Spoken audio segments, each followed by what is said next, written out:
Ok, on continue le chapitre 22 du Mitat Yesharim, donc sur la Hanava, l'humilité. Alors, on va dire ici que la deuxième partie dans les actes d'humilité, c'est supporter la honte. Et il raconte ici l'histoire de Bava ben Bouta. Bava ben Bouta, c'était un des grands sages d'Israël il y a 2000 ans. Et il nous dit Siprou migodel anvanato shel Baba shel Bouta. Bava ben Bouta. On nous a, dans le Talmud traité Nedarim, on nous raconte la grande humilité de Bava ben Bouta. Vous allez Shonam, citation. Ou Barbavel, des Slé Clara d'Israël, un habitant de Babylonie, d'Irak, qui est monté en Israël. Nesaviteta, il s'est marié avec une femme, une israélienne. Alors à l'époque, les gens parlaient araméen. Mais il y avait des dialectes. L'araméen de Babel n'est pas le même araméen qu'Israël. Nous, on le voit parce que tu as le Talmud de Jérusalem qui est écrit ici en Israël. Il est différent que le Talmud que nous connaissons de Babylonie. Pas complètement, mais des petites différences comme ça au niveau du vocabulaire. Alors, il y a eu un problème Shombait. Amar là, il lui a dit Bachili litre talfé. Cuisine-moi deux talfé. Alors, lui, il a demandé un plat de hadashim, qu'on appelle ça, des lentilles. Mais elle lui a fait, lui, il a demandé deux. Alors, il semblerait que le mot deux est dit différemment. Elle lui a fait deux lentilles. Alors, lui, il voulait un pas de lentilles, pas deux. Bachal est très talfé. Ratahala, il a commencé à bouillir, à être très fâché contre elle. Les Mahar Amarla, le lendemain, il lui a dit Bishili Garviva, cuisine-moi une grande quantité de lentilles. Mais là aussi, ce n'est pas clair, parce qu'une grande quantité, lui, il voulait une grande assiette. Mais elle a compris un tonneau entier, d'accord? Elle lui a fait beaucoup. Bachala Garviva, Amarla, il lui a dit Zili Aitili Tre Botsini, amène-moi deux pastèques. Botsini, en araméen de Babel, c'est des pastèques. En araméen d'Israël, c'est des bougeoirs, des bougies. Azlat va être lettré shragé. Elle lui a amené deux bougies. Il s'est énervé. Amar lui a dit Zilit viri yaton al recha de Bava. Va casser sur la tête de la porte.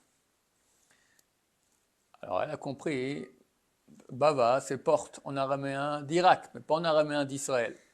Il y avait le rabbin qui s'appelait Bava, Rabbi Bava ben Bouta. Il y avait Bava ben Bouta à Bava. Il y avait Bava ben Bouta qui était justement assis à une entrée et qui jugeait le monde avec Dain Dina. Azlat, elle est allée, Utvarat Yaton al-Reche, elle a cassé les bougeoirs sur la tête de Rabbi Bava ben Bouta. Amar la Ma Dendavat, qu'est-ce qui t'arrive? Qu'est-ce qui se passe? Amral lui a dit Karsivani Bali, comme ça m'a ordonné mon mari. Amarla lui a dit Atasit oson baalech, tu as fait la volonté de ton mari. Hamakom yotzi memer shne banim ki Bava ben Bouta. Dieu sortira de toi deux fils aussi grands que Bava ben Bouta.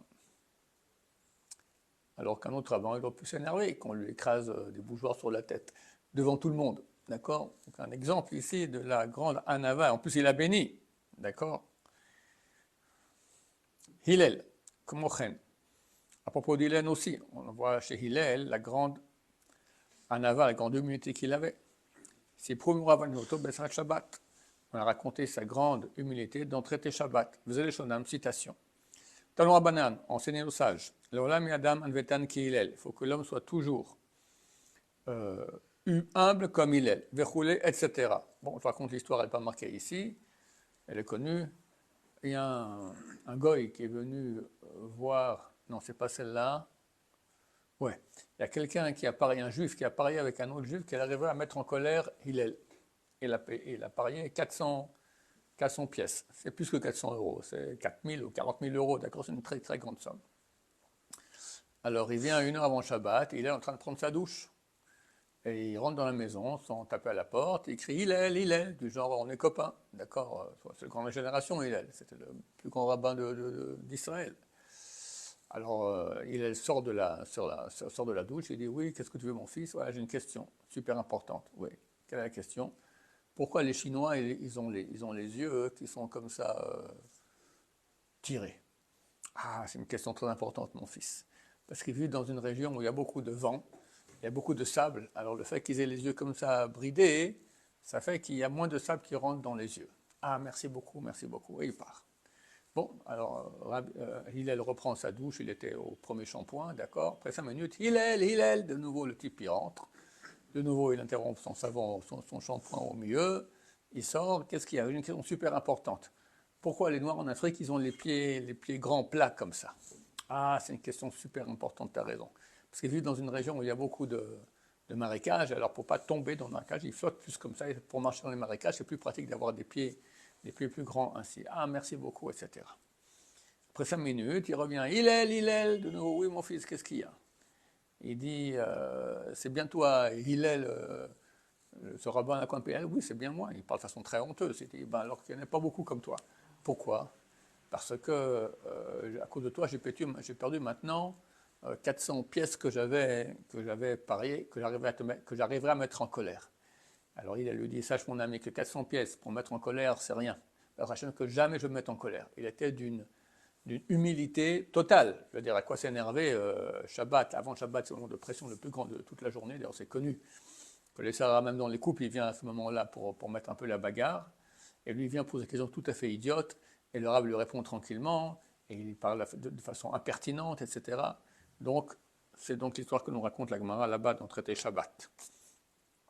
Rabbi Avhu, Achare Rov Anvato, Matsa Shan Lo Igia Liot Raoul le carré Anav. Rabbi Avhu, après qu'il était extrêmement humble, néanmoins, il pensait qu'il n'était pas assez humble pour qu'on l'appelle humble. Zeleshono, voici citation. Amar Rabbi Avhu, a dit Rabbi Avhu, Meresh Avamena, au début je croyais Anvetana Ana, que je suis humble. Kevan de Chazena le Rabbi Abba de Akko. Lorsque j'ai vu Rabbi Abba de Akko, d'Amar Iu Khatama, à l'époque, le Rav, il n'y avait pas des microphones. Alors, avec quelques centaines de gens qui venaient écouter le Rav, ils ne pouvaient pas s'époumoner. D'autant plus que très souvent, ils étaient très vieux, très faibles déjà, les rabbinim. Alors, ils avaient un tourgeman, ce qui s'appelle. Quelqu'un lui disait à voix basse comme ça, et le type, il criait très fort ce que le Rav lui a dit. Alors, il a vu que Rabbi Abba de Akko, il a dit à son tourgeman, à la personne qui a son microphone, d'accord, le type qui doit crier, il a dit une chose. Et celui-là, Vamar Moré, Khatama Velok, Khatam, et l'autre, il a dit un autre, il a expliqué autrement, pas comme le Rav lui a dit, il a expliqué ce qu'il pensait lui, pas comme le Rav. Velokapide. Et le Rav, il ne s'est pas énervé contre lui. Alors qu'il y a de quoi, je veux dire, tu es là, quoi, tu es le Rav à la place du Rav. Tu as un microphone, tu te la fermes et tu dis ce que je te dis, qu'est-ce que tu inventes des choses à ma place, d'accord? Il s'est écrasé. Alors Rabbi Havou, quand il a vu ça, Amena, j'ai dit, Lav Anvetana Anna, moi je ne suis pas capable de faire ça. Si mon microphone il fait ça comme ça, je ne serais pas content du tout. Troisième partie de la Anava, de l'humilité. Sinat Rabbanut, détester la Rabbanut, être Rav, ça veut dire être un chef, être un dirigeant, la direction. Wechat Kavod, et fuir les honneurs. Mishnah Aruchahi, c'est une Mishnah noir sur blanc dans Pirkei Avot, et Havet Amelacha aime le travail, Usnat Rabbanut, et déteste la Rabbanut, le rabbinat. Donc, pas forcément être Rav dans la Torah, mais toute position de direction.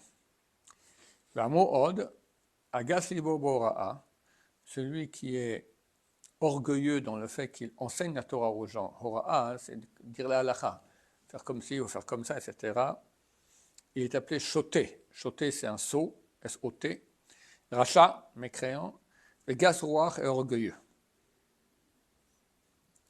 Vamou, et c'est un grand etc. Parce que tout le monde est content de pouvoir dire oui, c'est comme ça, comme ça qu'il faut faire, comme ça qu'il faut faire. Tu te sens un peu quelqu'un vu que tu dis aux gens comment faire. Vamou, et ils ont dit tout celui qui poursuit le kavod, les honneurs, akavod borach mimeno, les honneurs le fuient. Les gens n'aiment pas les gens qui recherchent le kavod. Au contraire, les gens, ils aiment les gens humbles. et même sans le savoir, de façon non sciente, on est attiré par les gens humbles et on est rebuté, on n'a pas envie de se rapprocher des gens qui sont orgueilleux. Donc le type qui cherche l'orgueil, tout le monde le fuira. Vamro od, ils ont dit encore, donc les sages d'Israël, Al Tetse la rive maher. C'est un verset de Michelet, des proverbes. Alors, littéralement, ne sort pas faire la bagarre rapidement. Mais les sages d'Israël ont fait un jeu de mots, la rive, la rave. L'olam altira sachar asrara. Jamais ne court après les srara. Srara, c'est un poste honorifique. Lama, pen mata se bacharita. C'est la suite du verset. Qu'est-ce que tu feras après? Les machar baim shoalim lecha shelo. Demain, tu es devenu le rave de la communauté. Très bien, kol hakavod, tu es quelqu'un. J'en ai connu comme ça des gens qui étaient des ignares et devenus rave de communauté. Ils se sont fait jeter, les pauvres, ils se sont fait ratatiner, parce que les gens ont compris. Alors voilà, et le Rav nous dit maintenant, qu'est-ce qui se passe? Demain, on vient te poser des questions. Matam Shivam, qu'est-ce que tu réponds? Alors une fois tu ne sais pas, deux fois tu ne sais pas, après tu inventes quelque chose, après on voit que tu t'es trompé, tu inventes encore, tu vas tout droit en enfer, d'accord? Pour pouvoir être rave, il faut avoir un minimum de connaissances déjà, pour pas que tu passes pour un crétin fini. Donc à quoi ça sert d'être rave? Voilà, je crois qu'on va s'arrêter ici pour aujourd'hui. Baruch Adonai, l'olam, amen, amen.